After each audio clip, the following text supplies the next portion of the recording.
So here with Paul Goddard at ParaMeet 2022, and you've already done your talk for today, haven't you? I have, yes. But it wasn't just a talk, you regressed the whole audience. I did, yeah, it's always fun to see the audience completely slumped over in their chairs. Because I've seen you do this on YouTube, on live streams on Facebook and yes. because obviously you help people with past life regression, you're a hypnotist. Yeah. But I never expected you could do it with a full group of people. Okay, yeah. Is it as easy with a group?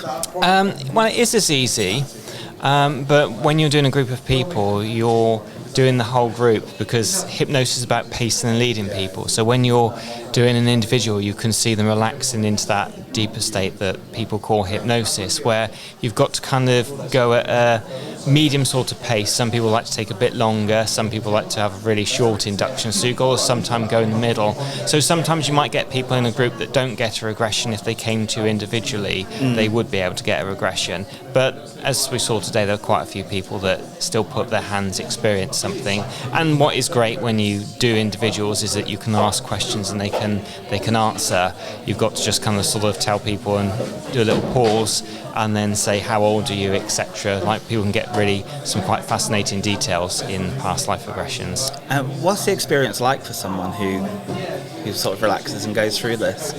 Most people, they're experiencing it, they're very much aware that they're sat down in the chair or reclined if they're in my home where it's happening. It's like memories come into them. So a little bit like when you had a fantastic holiday in, I don't know, Bermuda or wherever it might actually be, those memories will be coming to. It's not like you're making it up. It's like, oh, that's coming in. And quite often people think, well, I would never expect to be a chimney sweep, or I would never expect to be this type of person in a past life. So yeah, most people it's like visualizing memories, but occasionally, and this is like 1 in 1,000, if that will actually feel quite real to them, but that's very, very rare that happens. And also as well, it's important to remember that hypnosis is self-hypnosis, so for any reason somebody's uncomfortable, they can bring themselves out of it. Yeah, that's really interesting. How long have you been doing this? So I've been doing it since 2010. I'm also somebody that does NLP, and I'm an NLP, neuro-linguistic programming coach, master practitioner in that. But 2010 I really looked into hypnosis, and it was at that point that I properly set up with my own business. So, and how big a part of it is regression in that business? I would say the majority of it, ever since doing a couple in the ghost hunts, I kind of more known for my past life regression work than my NLP work. Yeah. I love absolutely all of it. But yeah, I'd say probably about 70% of the work I do is past life regression. Okay, and the other 30% is, I guess, helping people with their problems? Yeah, that's it, yeah. Although a regression can help people out with their problems as well. That's really interesting. I was going to ask you if you're a ghost hunter yourself. Do you get involved in that side of things? I used to be at one point, but then I became quite busy with the work. And when you do ghost hunting, you're usually, at least I am, completely and utterly shattered for the next day. So it can be a little bit difficult to fit that in whilst you're a hypnotherapist. But occasionally I will do them still, like I went to East Drive. So once in a blue moon I will get out, dust off some of the microphone, which is really totally ancient technology now, and do some ghost hunting. But I've always loved the EVPs and that side of things. I guess, I might be totally wrong here, but with hypnosis, seems there's like a level of suggestibility and compliance. So do you kind of, from a psychological standpoint, see some of that suggestibility playing out at ghost hunts? Oh yeah, absolutely. I think you can see sometimes people feeding off each other, and I think that when you're experiencing something, it's always good to say, I'm experiencing something. Let's go, is anybody else experiencing something? Because if you say, I'm feeling tickly on the head, then people might start, my head's a bit tickly as well. And then before you know it, people are all getting tickly heads or whatever experience they're having.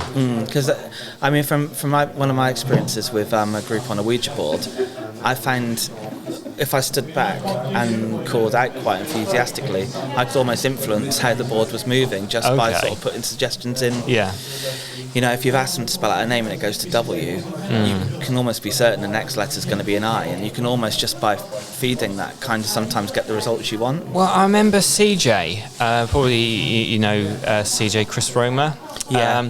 he taught me a technique which is really fascinating, and it's where you have a load of playing cards and you give a playing card to each different person, and one of the playing cards is got a joker. You give them a joker playing card, and it's table tipping, so you get the joker to actually tip the table. Okay, yeah. You do that for several rounds, and then you pocket the joker and then just give everybody another different playing card, so there's no joker, and then at that point, interestingly, the table usually starts moving at that point because people have got used to the table moving. So whether they're just influence each other that it's moving, or whether they are really genuinely picking up on something, is up to interpretation. Yeah, and I mean, and that's the thing. I mean, it's easy to sit here and say that it's interpretation or psychological effects, but actually, if people experience things, they experience things, and you can't really take that away from them. Yes, exactly. Because I've experienced things when on a ghost hunt, and it hasn't convinced me that the spirits of the dead were wandering around that night, but it's enough for me to label it as a ghost sighting, if you know what I mean. So, well, I kind of like, and the way I put myself is, because the skepticism in like the old-fashioned Greek sense of the word was one who keeps going on inquiring and not reaching a conclusion. And when you've made a conclusion about something, you can miss side paths of things that have happened because you're so focused on whether it's complete disbelief or whether it's a believer. And so I think keeping that open mind is the best way to go and keep on inquiring. Yeah.